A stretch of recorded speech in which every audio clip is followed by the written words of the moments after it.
Hello everybody, welcome back to another episode of Cape Rugby TV. We bring you the very best of what's happening in the world of Western Province Club Rugby. Of course, at the moment it is the Score Western Province Club Rugby Sevens that is happening over at CPUT, and we'll be taking a look at that. A whole lot of games coming up during the course of the show tonight. Let me introduce you to my panel. Jerome Parvater, welcome back. Yeah, JP, good to be back, and it's good to have rain back in Cape Town again. Yeah, we had rain for the last few days. Haven't been on the show with us for a while. Welcome back, Morgan Newman. How's it, chaps? Good to be here. Thanks for having me here. I haven't been on a while, you're right. Missed quite a lot, I think, but still lots to talk about. Sevens is yeah, I was about to say, you got your hands stuck in there now. We were talking about you last week. Oh, really? Yeah. Got my hands dirty there, and yeah, what a cool tournament. I'm really enjoying it. Yeah, it's good to be part of it. It is fantastic. Folks, tonight we'll take a look at Blake's up against Young Standards. They are in Pool A, so we've got a selection of games for you. Also, in Pool B, it's Brackenfell up against Goodwood. We'll take a look at Hamlets and Kylemore in Pool C. And then in Pool D, we'll take a look at Paarl and Belhar. And then also in Pool A, SK Warmers up against Visantekral and Tygerberg up against False Bay. And a few interviews, of course, as well with captain of Tygerberg, Ulrich Johannes. We'll speak to the coach at Belhar, Abraham Bierkes, and Cornel Hendricks. He's busy coaching the Paarl side. A lot of action coming up tonight, and of course we've got quite a few competitions as well. Don't forget, you can win yourself a case of Score energy drinks a little bit later during the course of the show, so make sure that you stay tuned. Let's take a look at our first game now. This is of course in Pool A, where it's Blake's up against Young Standards.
Right, welcome back everybody. Of course, a big game there, enjoyable game, at least. Blake's against Young Standards.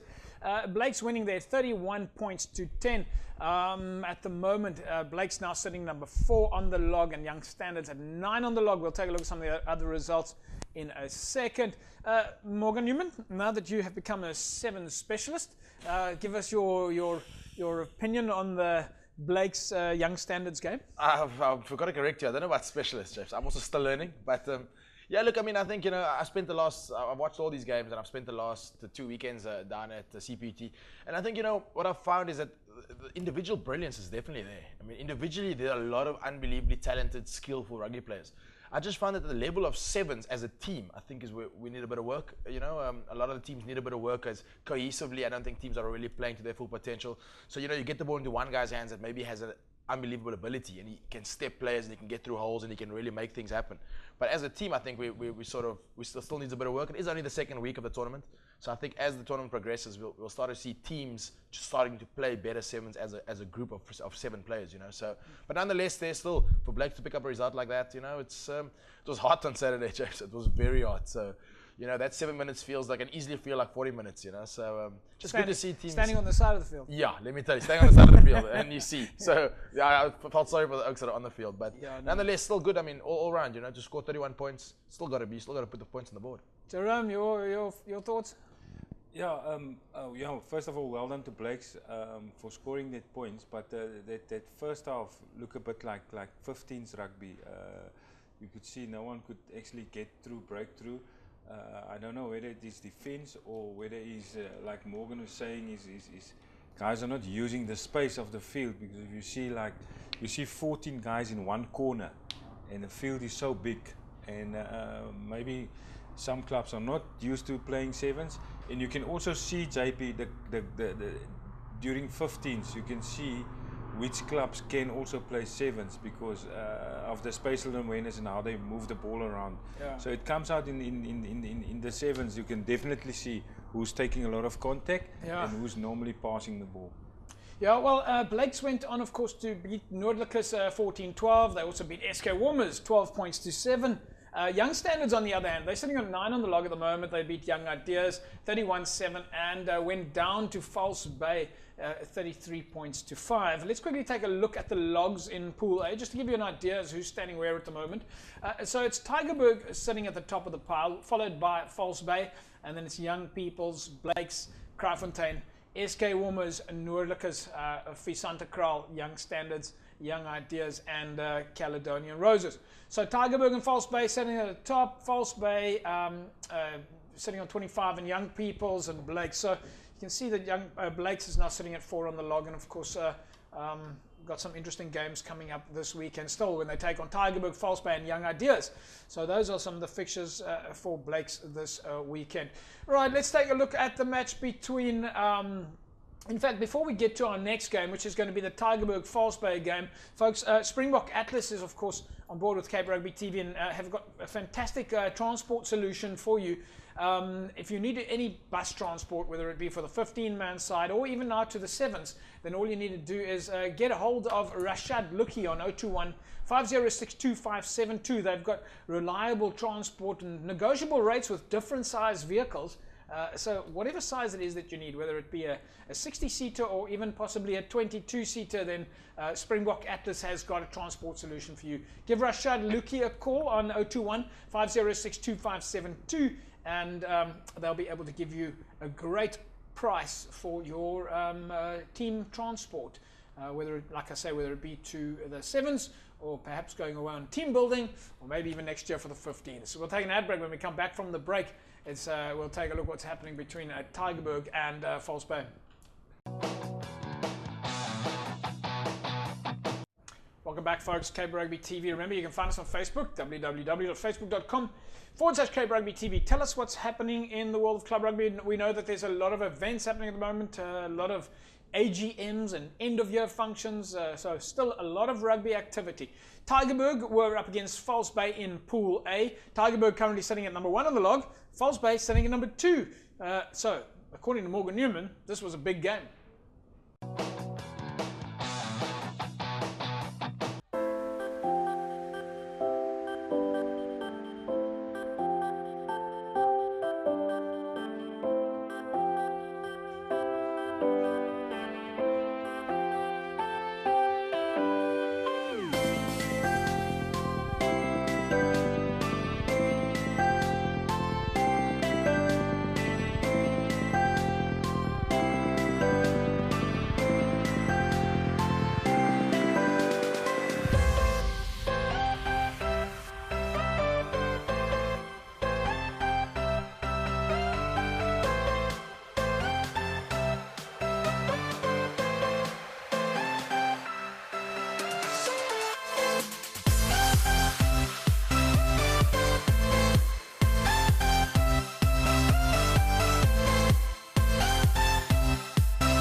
dis is net baie warm, bietjie lank gewag want dit was 'n eerste game wat ons moet speel nou en ons lank gewag want dit was 'n bietjie delay, maar is baie warm is al wat ek kan sê. Ja, dit was 'n tough een, maar op die einde het hulle gedink het gaan maklik is because hulle het gedink hulle is meer fisies as ons, maar ons gemen op en ons gedoen wat ons moes doen.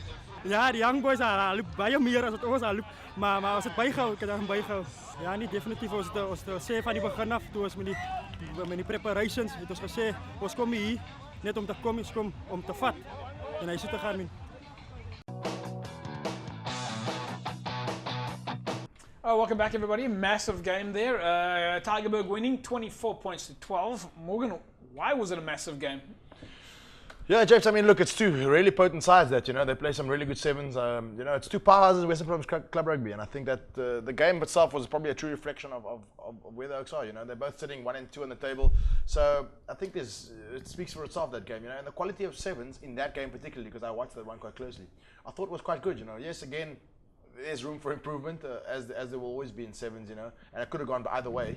But for Tigerberg to pick up that result, I think it's big. I think it stands him in good stead going forward. Yeah, you're of course helping a little bit at Hamilton's. So you're coaching the seventh side there for Hamilton's this week. How's that going? Yeah, going nicely, James. I think the tournaments. My team have done nicely. We've won all our games that we've played. We drew one against Kales River on the first week of the tournament. We're trotting along nicely. Still lots of work. Same with me, to get the guys' mindset to change from 15s to 7s is always a... Well, I was about to ask you that because you just looked at this game now. Tigerberg and False Bay are in the 15 side. They're both in Super League A. And Hamilton's, your club, is in Super League A. And so you having looked at that, how do you compare it between the 15-man side, all three clubs being Super League A sides, Hamilton's, False Bay and Tigerberg? How do you put that in the pot and analyze it? Yeah, look, I mean, the big thing always been, the sort of the clubs in Super League BC, often the forwards is where we probably win the game. If you're going to take on a team in Super League B or C, often up front is where the game's won or lost. It's the old cliche, And now only fielding 7 players, I think it very much levels the playing field. I think Jerome might agree with me. There's extremely skillful backs throughout the Western Cape, Super League A, B, C, and so on. So I think it very much leveled. I don't think that a Super League A side necessarily has an advantage over any other side in the league. Or having said that, though, between Tigerberg and False Bay, they've really fielded some good sides. And Hammies are gonna, for us to compete with these sides, who I think will go far in this competition, we're gonna have to lift our game. We have to find the balance between playing good quality direct rugby at sevens, and then also finding the ability to use the width of the field and really exploit the size of the field with only 7 men, exploiting the width and really playing good sevens. So we're still struggling with that balance. The guys' mindset are very much 15 still. Right, SK Warmers and Visanta Kral were up against each other, also in Pool A. SK Warmers currently sitting at number 6 on the log, Visanta Kral sitting number 8 on the log. And folks, you'll know that this weekend is, of course, if you look at the logs, there's about 4 games left maximum for the teams this weekend. So this weekend will be the final round where the clubs will finish the logs before they go into the playoffs. Let's take a look at the highlights now between SK Warmers and Visanta Kral, Pool A.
All right, welcome back.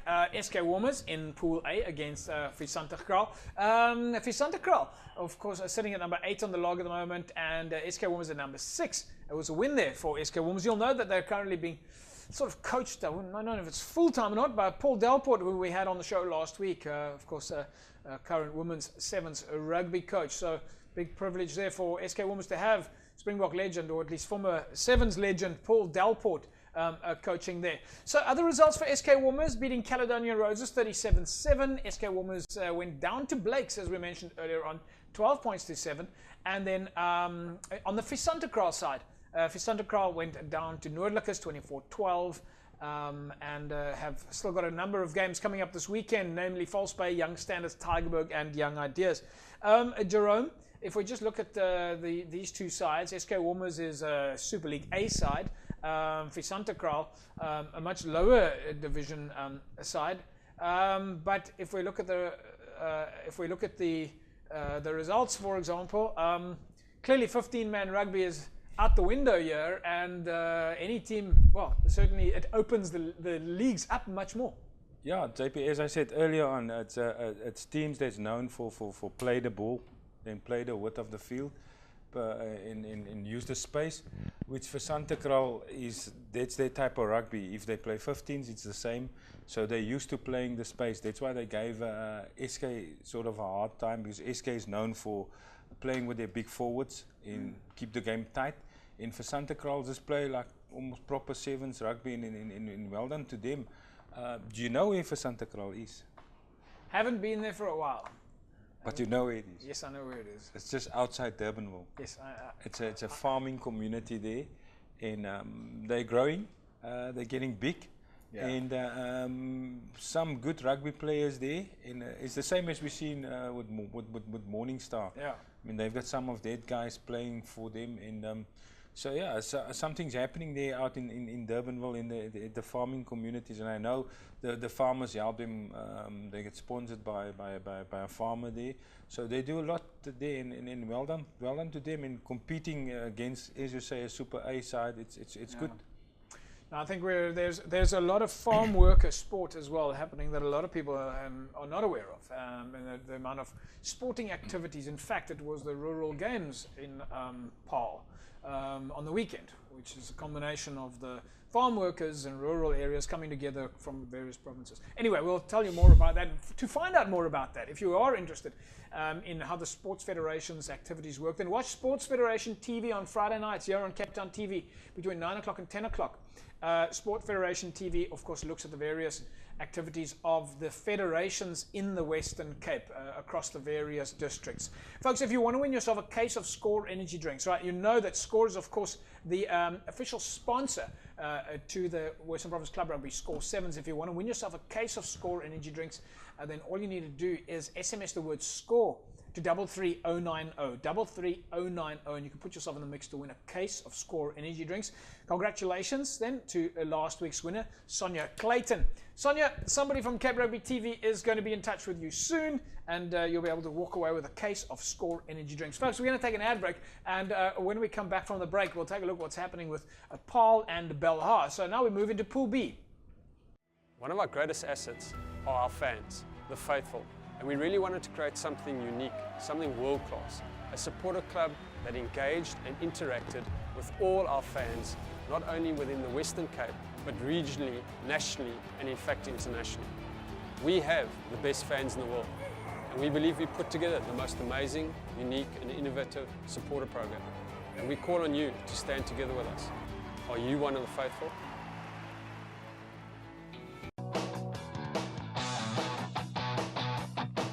Welcome back, everybody. It's Cape Rugby TV. Remember, DSTV 263, everything is on YouTube and everything gets shared on Facebook. You can find us on Instagram as well at Cape Rugby TV, on Twitter at Cape Rugby TV. Brackenfell, we're up against Goodwood. This is in Pool B. Brackenfell currently sitting at number 1 on the log.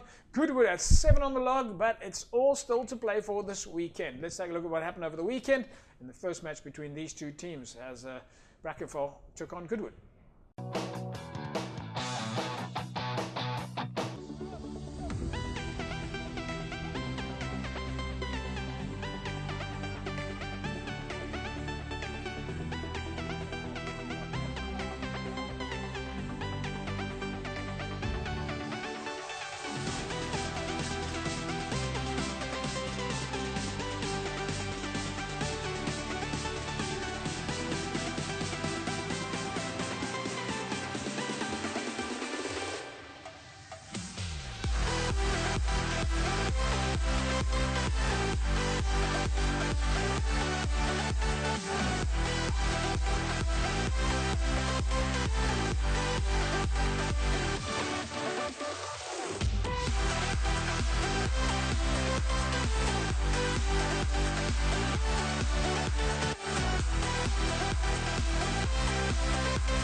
Right, let's take a look at the logs in Pool B first. Of course, that was a win there for who won that game, guys? Brackenfell. Brackenfell walks away with a win there. We're also going to take a look at the Paarl Belhar game. That comes up in a minute or two. But let's take a look at the logs in Pool B first. Brackenfell sitting there at the top of the pile.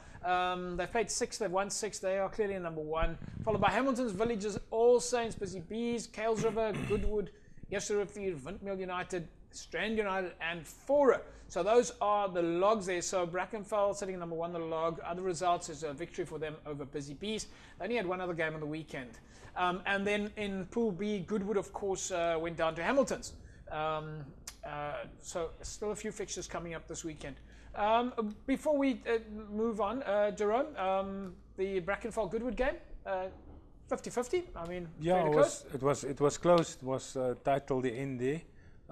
Some good skills. The number 10 of Goodwood is.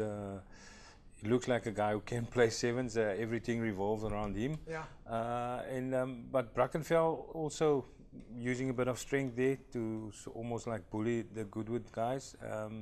But a good game overall. All right, folks, let's move on to Pool C now. Hamlet's up against Kylemore. Hamlet's at the moment 3rd on the log. And we'll take a look at the rest of their fixtures in a second. And we'll also take a look at the log in Pool C.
Welcome back, everybody. Hamlet's up against Kylemore, of course, there. And it was a win for, well, not a win, a draw. Hamlet's and Kylemore, 14 all. Hamlet's currently sitting at number 3 on the log. Kylemore is at number 1. Let's take a look at the log standings now in Pool C. And you'll see there that it's Kylemore sitting at number 1 on the log. Belleville in 2nd place. Hamlet's, Scottsdene, St. George's, Durban, Police, Collegians, Zebras, Manenberg Rangers, and Lamott. Those are your logs, and a lot of those teams have, well, most of the teams have either 3 or 4 games still to play this weekend and will end up wrapping up their pool season, their pool this coming weekend. Hamlet's other results, drawing with Belleville 28 all, and of course beating Durban 17-14. Kylemore, on the other hand, had a win over Lamotte, 24-14, and a big win for Kylemore over Police, 40 points to 0. Morgs, Jerome, Kylemore, and Hamlets going into the draw here. Any thoughts on that game? Yeah, tight game. I must say, I thought Hamlets would have squeaked this one, but yeah, draw 7th. You see it a lot, Chips. I think, it's extremely tight. We drew against Keldrove in our first game, also 14-0. So, the game is extremely to and fro.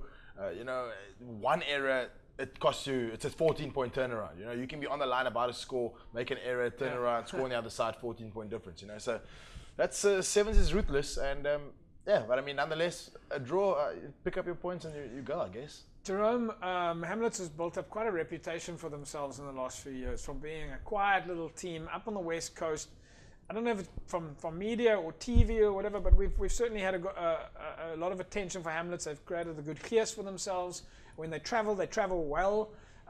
They're known to be a danger team.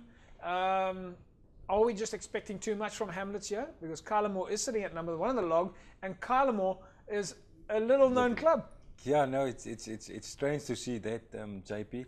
And as you say, Hamlets is known for and I mean, with the type of rugby that they play, you would have expect more in the 7s from them. I see they also draw against Bellville, so 2 draws with the weekend. It's a tough one, but well done to Kylemore also. I mean, Ivan Jacobs is doing well with the guys there. He's putting a lot of effort in. So it like the 7s, JP. It's on the day. Like any small club can beat any sort of, just the way you want to play with the speed and the spatial awareness, they can do it. I mean, you can't honestly tell me that Kylemore has played too much rugby this year.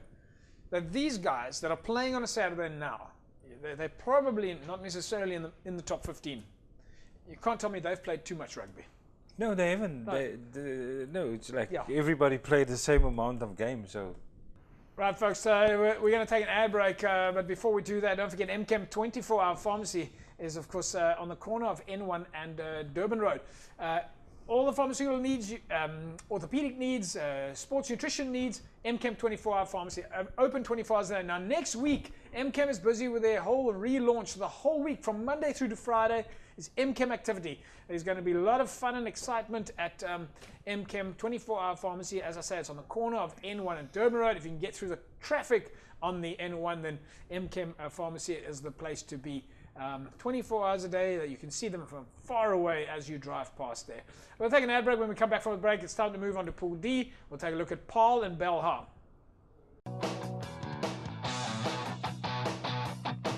Right, welcome back, everybody. Pool D, as we promised, Paarl against Belhar. Paarl sitting at number 4 in the log, Belhar on 2.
right, welcome back, everybody. It's Pool D, Belhar and Paul. Of course, that was our featured game there. Let's quickly take a look at the log then in Pool D. Interesting games. NTK sitting at the top of the pile. Belhar, Elsies in third place. And then followed by Paul, Albions, Helderberg, Atlantis, Hands and Hearts, Langa, Peninsula and Titans. Morgan, before we move off the log and get back to the previous game, the top 4 teams going through, right? Yeah, that's as far as I understand it. The top 4 of each group will go through, and then we'll get into a playoff situation where obviously 16 teams. I think your log position does play a role, and yeah, we'll play 4 games. So the teams that are too far out of the 4th, 5th, 6th position at the moment, yeah, chances I think are it's tight. You got to really. Yeah, look, I mean, yeah, like it's, for example, their Titans will be, you know, I think they're out of it completely, so they're just going to go and play for pride the last 3 games. And last 4 games for them, because each team's going to play 10 games. In essence, we played 4 in the first week. Well, Hamilton's played 4 in the first week, and then 3-3. So we've got another 3 this week. So yeah, still, I mean, look, it's you want to end on a high. You can still add on if you've got 4 games left. You can still add on 20 points. Correct. On the day. So there's quite a big spread still from position 1 all the way down. Yeah, to so 8 bonus or 9, points will start depending to. This will be a very interesting week coming up now, because I think bonus points will start to play a role. You know, teams will be going for 4 tries. And try and pick up that extra bonus point, because that might play a role come the latter end of the sort of later games during the day. All right, let's get back to our game here. It was, of course, Paul against Belhar. Belhar walking away with a 24 points to 5 win. Jerome, we were talking about this. Belhar's not doing too badly here now. Nice to see them having. This is when the players are smiling again. Yeah, that's what we said last week, JP. So there's an opportunity for teams that their season, the last season, for example, wasn't good. So there's another opportunity for them, the end of the year, to get some pride back in the club. Well, it's an interesting game, this, because Belhar is a relegated side, and Paul went on to win Super League B. And of course, now a team that's getting relegated is showing them in the 7th-man team. Hang on, guys, all those trophies don't really mean much when we're on the field at 7s. Yeah, no, it doesn't. If you look at this score. So interesting game. It's interesting. All right, we managed to catch up with Belhar coach Abraham Beekers, as well as Paul coach Cornel Hendricks. But let's speak to Abraham first. Volgens mijn plan loopt alles nog goed. Alles games zover gewin. Dus ik ouwens zelfs dat maar week bij week. Ja, zoals ik zei, het is 12 jaar gaat en in 15 zo ons draait om in de 7's. Ons is nog een lekker groep van 16 ouwens, so ik roteer maar elke week ouwens. Dat die allemaal maar vars blij, maar die ouwens is honger om te spelen, so as min zijn is wat ik maak op die oomblik. Ja, dat is ook van ons eerste ronde was 16, dat is ons eerste mikpunt en dan vat ons hem af vanaf game by game. Abraham Beekers is, of course, coach at Belhar. Cornel Hendricks is coaching at Paul Jerome. He's a famous player. Yeah, I've spoken to Cornel a couple of times, and it's sad that you know the story with his heart. He can't get. He's burning to play again, but he can't play because of the conditions. And he's been clear medically, but some teams or unions don't want to take this risk. He's staying active. So, in but the he's game. still involved in the game, and he plays a lot of this 10 tournaments all over the world. So he's still playing and he's still active, and it's good. Maybe that's the way forward for him to go into the coaching. Yeah. He's also got his. I went to his benefit concert not too long ago, James. So I think it was 2 or 3 weeks ago, and that Cornel Hendricks Foundation is doing really, really good work. I mean, it's so impressive to see that. The amazing work that he's doing in his community. So, you know, kudos to him. I mean, it's a man that can still play rugby. I know, I've seen him with the ball in hand. He can still run around the pitch. He could easily be playing there, actually. But, well, before we talk too much about Cornel, let's catch up with him after the game. Ik denk die man het 'n bietjie gesukkel die eerste game. Soos ek laasweek gesê het, goed op begin, maar definitief vandag se 2 games teen die Belhar en NK, goeie quality spelers. Dink nie goed gaan die eerste game nie. Eerste game is altyd moeilik, maar ek dink manne het individual fokus gemaak. Het nie dieselfde werk etiek gehad soos laasweek nie, maar ek dink die manne sal definitief die tweede game terugkom. Ja, ek dink die manne het hulle kon nou van 'n 15 season af. Ek dink die jaar was 'n bietjie lank vir baie van die spelers. Maar ons probeer nou onder 20 mannetjies ook inbring en 'n bietjie bekend te stel in die 7s toernooi. So jy nou twee jong manne in die span, maar ek dink ja, die season het speel 'n rol in die manne se fitness en obviously die manne se lyf en goedjies is bietjie seer en bietjie tam. So dis waarom hulle 'n breek gehad het, 2 weke breek. Maar ek dink dit is genoeg vir die manne wat terugkom na so 'n lang season. Maar ek dink ja, as jy mens maar net teruggaan na die drawing board toe en 'n bietjie tweak hier en daar, dink ek die manne sal goed doen. Ja, obviously het ek nou al 'n bietjie sevens gespeel al 3 jaar op die 7 circuit gespeel. So ek en Daniel Demas is hier betrokke by die span. So ja, obviously wat ek geleer het by Paul True en by Coach Neil, draai net oor aan die manne toe. So ja, ek dink hulle luister en hulle vat in wat ons probeer implementeer in ons gameplan. Ek wil ek hier die manne flat van info nie, soos hou dit maar basies, die basic van skill, passing en tackling, obviously work rate is belangrik in sevens, ja. Cornell Hendricks, coach at Paul. Morgan, let's get back to what you were saying just before the interview. You say he's doing some fantastic stuff in the communities. Yeah, his Cornell Hendricks Foundation is really doing some awesome work. I mean, that benefit concert was seriously impressive, and it's great to see the amount of brands that are getting on board with him, you know, really supporting him. And it's nice to see a guy like that, you know, who comes from humble beginnings, did really well for himself. There are very few guys out there that have played sevens for Springbok sevens and Springbok 15s. I mean, there's only a handful of those guys around still, and for a guy to do that, you must know he's seriously talented. And even though his career's ended shorter than many would have thought, he's giving back, and it's really good to see. I think that Paul side, under his guidance, can really go places. Well, I was just going to ask Jerome here. Jerome, if we look at that, if we look at the finals, I mean, you've got Cornell Hendricks involved at Paul in the sevens. Daniel Demas played at centre for Paul. Paul's got some heavy hitters. Yeah, they really have. And Denwell also played in the 15s. He played sevens. I think he played sevens with Cornell. So it's very two good experienced guys with the club there in helping the youngsters. And I just hope, like I say, that Cornell will continue with his coaching, and never know where he can end up. All right then. Of course, it is Cape Rugby TV you're watching. Remember, Dulux Maitland is on board with Cape Rugby TV at number 30 Coburg Road. They'll get all your paint supplies ready for you. All you need to do is give them a call, and of course you spec your premises. You tell them what size wall you have, or what size room you have, or what size building it is, and then they will calculate for you how much paint that you need. It's Dulux Maitland at number 30 Coburg Road. You get the best service and the best products and the best prices. We're going to take an ad break. When we come back from the break, we'll start wrapping it up, and we'll give you a little bit of highlights of the day, the score, Western Province Club Rugby Sevens. One of our greatest assets are our fans, the faithful, and we really wanted to create something unique, something world-class, a supporter club that engaged and interacted with all our fans, not only within the Western Cape, but regionally, nationally, and in fact internationally. We have the best fans in the world, and we believe we put together the most amazing, unique and innovative supporter program, and we call on you to stand together with us. Are you one of the faithful?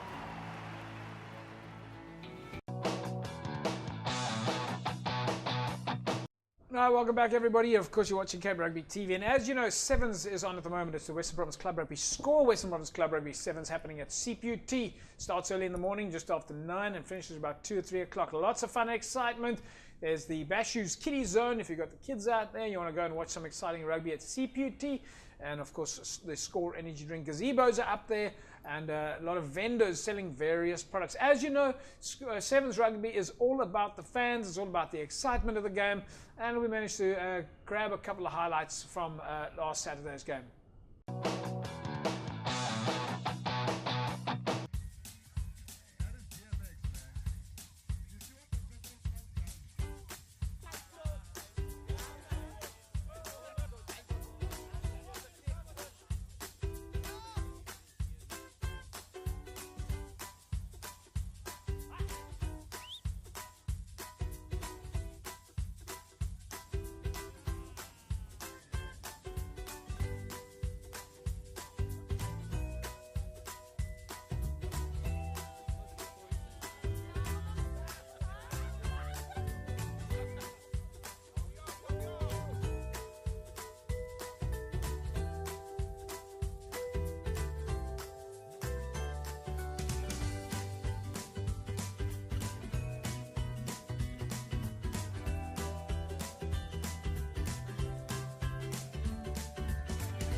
Right, welcome back everybody. It's Cape Rugby TV. Now, a lot of fan fun there. It really is incredible to have everybody out there.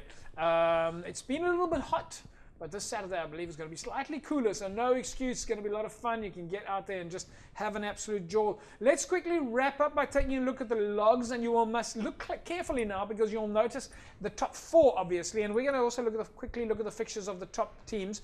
But the top 4 is what you've got to look at, and how close are the teams underneath that to make it into the top 4 with maybe 3 or 4 games in hand. So in Pool A, it's Tygerberg, False Bay, Young Peoples and Blakes. So the teams that have to squeeze in now are the likes of Kraaifontein, SK Warmers, Noordlikkers, even so far down as Visante Kraal and Young Standards. If they get their points over the weekend, 20 points or slightly less than that, they do have a chance to get into the top there. In Pool B, we see that it's Brackenfell, Hamilton's Villages and All Saints. Now underneath that, Busy Bees, Cowes River, Goodwood, Eersterivier will all be looking to put some more points on the board to try and get into the top 4. In Pool C, Kylemore, we spoke about them earlier in the show, as well as Belleville, Hamlets and Scottsdene are sitting in the top 4. St George's, Durban, Police, Collegians and Western Zebras will all be scrambling to get a few more points out the game as they try and squeeze in the top 4 before the playoffs. While NTK sitting at the top of the pile in Pool D, Belhar, Elsie's Paarl, those are your top 4. Chasing them will be Albion's, Helderberg, Atlantis, Hands and Hearts, all looking to squeeze in a few more points before the end of the day on Saturday. Let's quickly look at the fixtures in the leading sides in Pool A. This is of course the 1s and 2s. Tygerberg is sitting at number 1 in Pool A. They're up against Blakes, Visante Kraal and Caledonian Roses, while False Bay is sitting at number 2 are up against Young Ideas, Blakes, Visante Kraal and Caledonian Roses. In Pool B, sitting at 1 and 2 is of course Brackenfell and Hamilton's. Hamilton's will be taking on Brackenfell first, and then Brackenfell take on Villages, then followed by Windmill and then Strand United. While Hamilton's themselves will be up against Brackenfell first, followed by Hamilton's, at least followed by Villages, and then followed by Windmill United. Morgie, those are your 3 lineups for the weekend. You have to make sure that you stay at the top of the pile there. You've got Brackenfell first, then Villages, then Windmill United.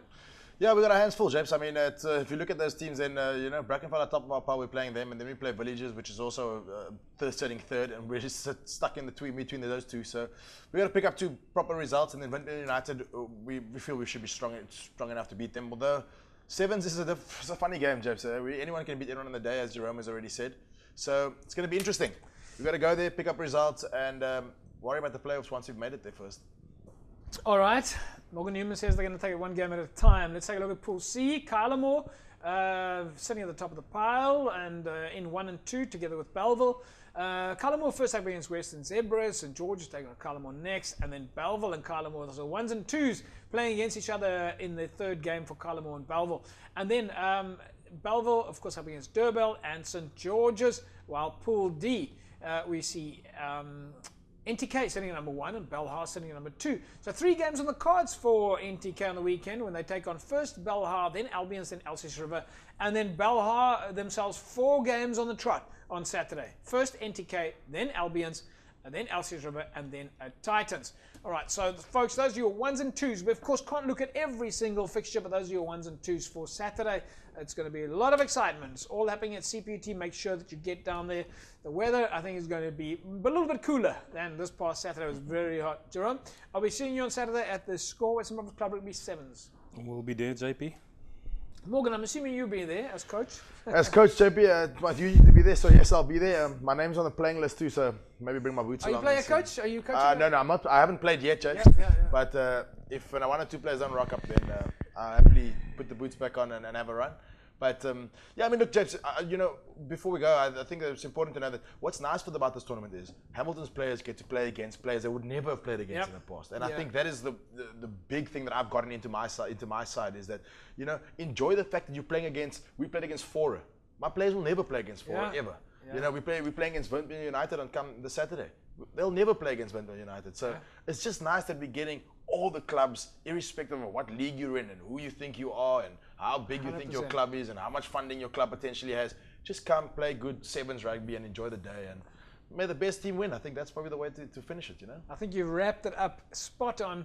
I think that's the entire concept, is playing against the other community sport at its very best. Morgan Newman hits the nail on the head. Folks, that's a wrap from us. We'll see you at CPUT this coming Saturday. Have a fantastic sporting weekend. Bye-bye.